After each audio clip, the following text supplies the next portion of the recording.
محمد مصطفیٰ صلی اللہ علیہ وسلم نہیں تھے، بلکہ محمد بن عبد الوہاب نجدی، جو سرکار علیہ السلام کا سب سے بڑا گستاخ تھا۔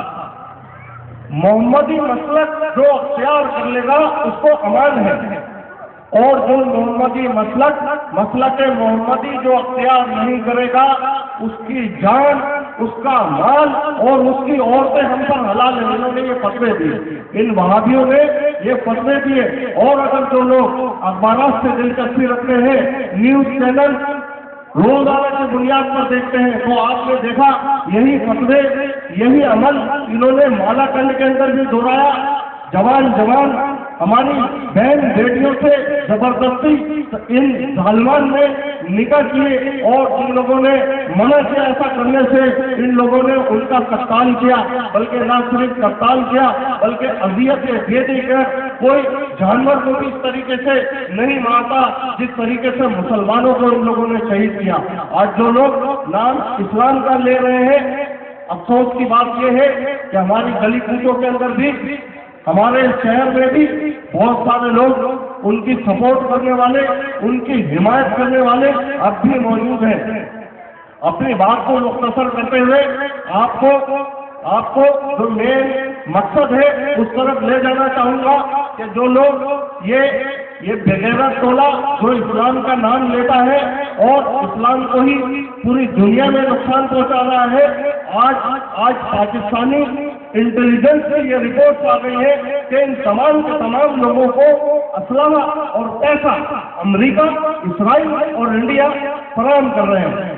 تو جو لوگ اسلام کے نام پر بم دھماکے کر رہے ہیں، اسلام کے نام پر حملے کر رہے ہیں، اور آپ نے دیکھا اسی ماہ ربیع الاول کے اندر ڈیرہ اسماعیل خان کے اندر، فیصلہ آباد کے اندر ان بےغیرتوں نے سرکار علیہ السلام کے جلوسوں پر حملہ کیا، عید میلاد النبی کے جلوسوں پر حملہ کیا۔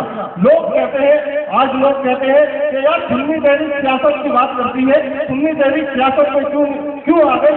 میں ان لوگوں سے پوچھتا ہوں کہ عید میلاد النبی کے جلوسوں پر حملہ ہوا، یہ جو لوگ اسمبلیوں کے اندر بیٹھے ہوئے ہیں، کتنے لوگ اس میں سے اٹھے اور اسمبلی کے اجلاسوں کا بائیکاٹ کیا؟ کتنے لوگوں نے اسمبلیوں کے اندر احتجاج کیا؟ اس لیے سرکار علیہ السلام کے نام پر نکلنے والے جلوسوں پر ہر سال حملے کیوں ہوتے ہیں؟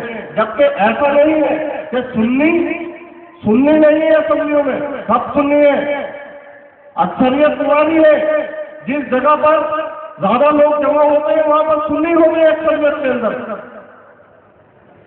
آپ کا صوبہ سندھ کا وزیر اعلیٰ گدی نشین، پاکستان کا وزیر خارجہ گدی نشین، وزیر اعظم پاکستان گدی نشین، تو کہاں گئی ان کی گدی نشینیاں؟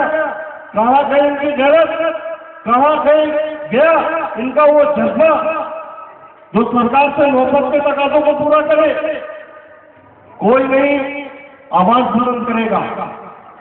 تمہارے بزرگان دین کے مزارات پر بم دھماکے ہو، عید میلاد النبی کے جلوسوں پر حملہ ہو، مساجد اہل سنت، یہ قصبہ کی بلال مسجد آپ کے سامنے ہے اسی ربیع الاول میں الحمدللہ یہ سنی تحریک کے قائدین اور علماء کرام کو یہ سہرا جاتا ہے۔ یہ مسجد بھی ہم نے آزاد کرائی، گلزار کالونی کے اندر مسجد کے اوپر قبضہ کیا گیا، وہ ہم نے الحمدللہ آزاد کرایا۔ تو مساجد اہل سنت کے اوپر قبضہ، عید میلاد النبی کے جلوسوں پر حملہ، بزرگان دین کے مزارات پر بم دھماکے، بتاؤ تو بھائی یہ کون سا اسلام ہے؟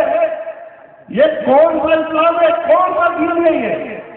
وہ دین جو 150 سال پہلے سے یہودیوں کے پیسوں کے بلبوتے پر وجود میں آیا، یا یہ ہزاروں سال پرانے مزارات حقیقت ہے؟ کوئی 8,000 سال پرانا مزار ہے، کوئی 12,000 سال پرانا مزار ہے۔ ان مزارات کے اوپر یہ لوگ جو بم دھماکے کر رہے ہیں، کیا یہ مسلمان ہے؟ نہیں، یہ مسلمان نہیں ہے، یہ یہود و نصارہ کے وہ ایجنٹ ہے جو انہی کے پیسے سے، جو یہود اور سعود کے پیسے سے۔ اگر آج ایک مولوی سے جو ان ظالمات سے تعلق رکھتا تھا، ایک اخباری رپورٹر نے پوچھا کہ آپ اگر پاکستان آرمی کو مار رہے ہیں یا دیگر لوگوں کو بم دھماکے کر کے ہلاک کر رہے ہیں، کیا وجہ ہے کہ